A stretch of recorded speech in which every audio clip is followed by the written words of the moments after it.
Hello YouTubers, Alaska Prepper here. Well, ladies and gentlemen, we've been talking about this for a long time, but now we have proof. Someone actually saw the source code that will allow governments to shut off your CBDC once that is instituted. Before I continue, I want to go and encourage you to take a look at Chapter 3 of yesterday's live stream. Yesterday's live stream was a lot of fun, right? So many really good questions. I would encourage you to watch the whole thing because there were a lot of great questions. It really started on like minute 20. So if you started like minute 20, that's when I stopped saying hello to everyone. That's where it really started. Great questions starting from there.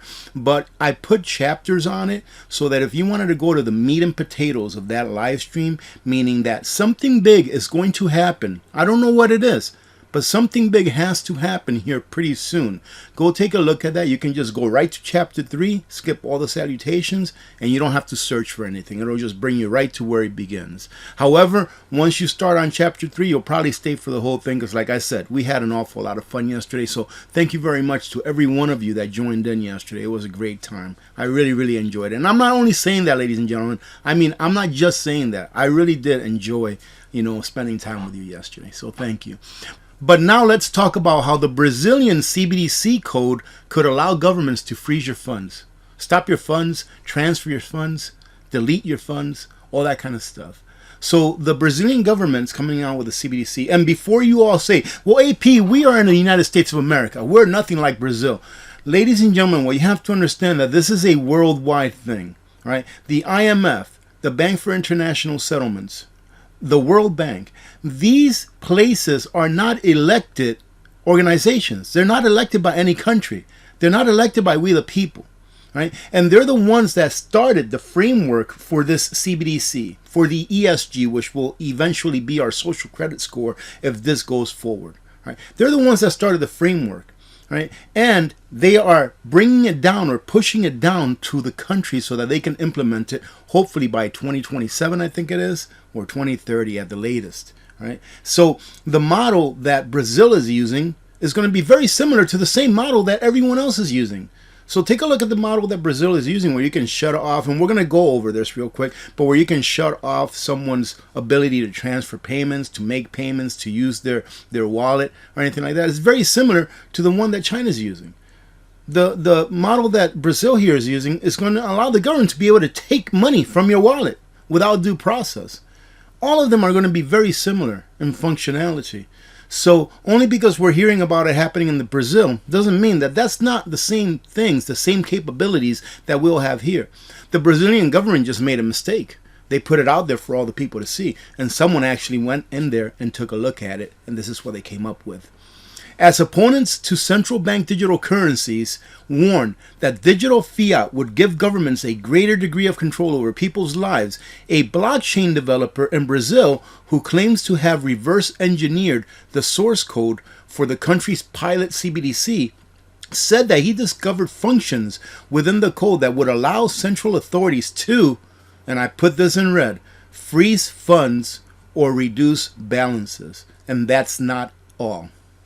Here it continues to say, according to Pedro Magalhães, he reverse engineered the code with the intention of exploring possible vulnerabilities for purely educational purposes. That's good. And discovered some functions within the contract that he thought should be brought out to the public's attention. So what Brazil did do is, and I think I already talked about this, they put the code out there for the public to see.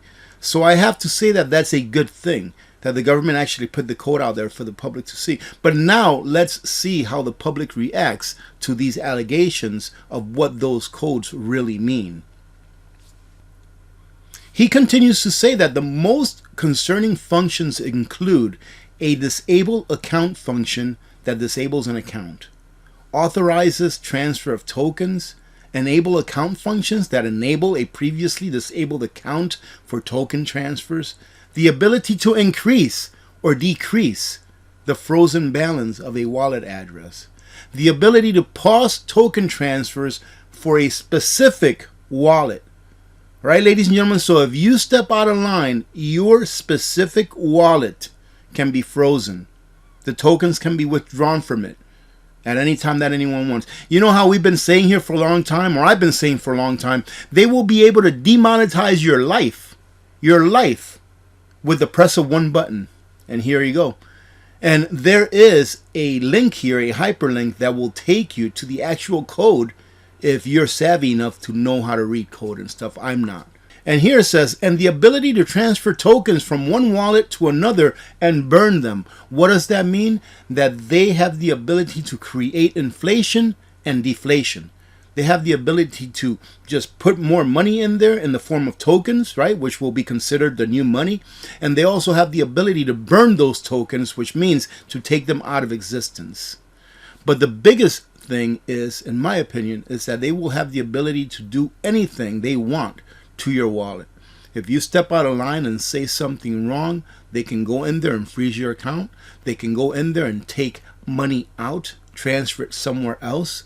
If you bought too much meat this month, they can go in there and say you can only make these purchases, and those purchases do not include the purchase of meat products.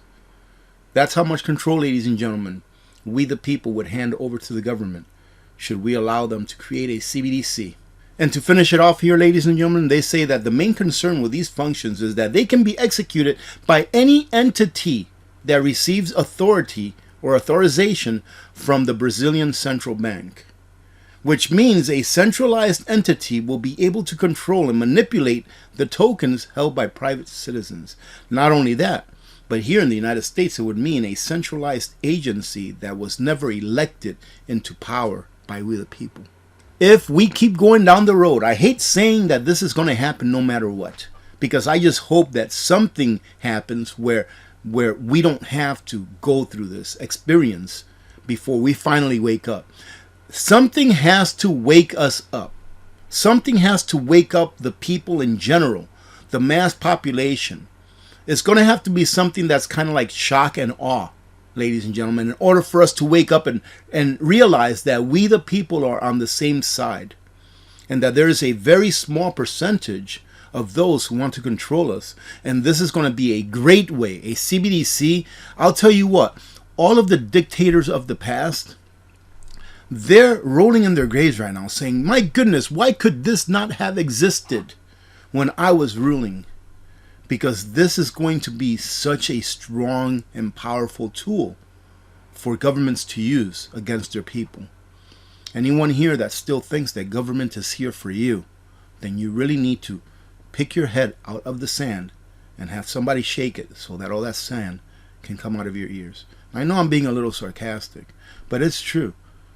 Unfortunately, we live in a world where the people in government, and I discussed this in yesterday's live stream as well, where the people in government are no longer there to serve us. It is a very small percentage of people that are there to serve us, we the people, the ones that are the bosses. We the people are the bosses. We hold the power. We just don't know it en masse because we are allowed to be coerced by a very small group of people.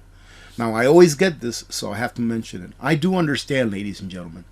I understand that there are some really good people in government.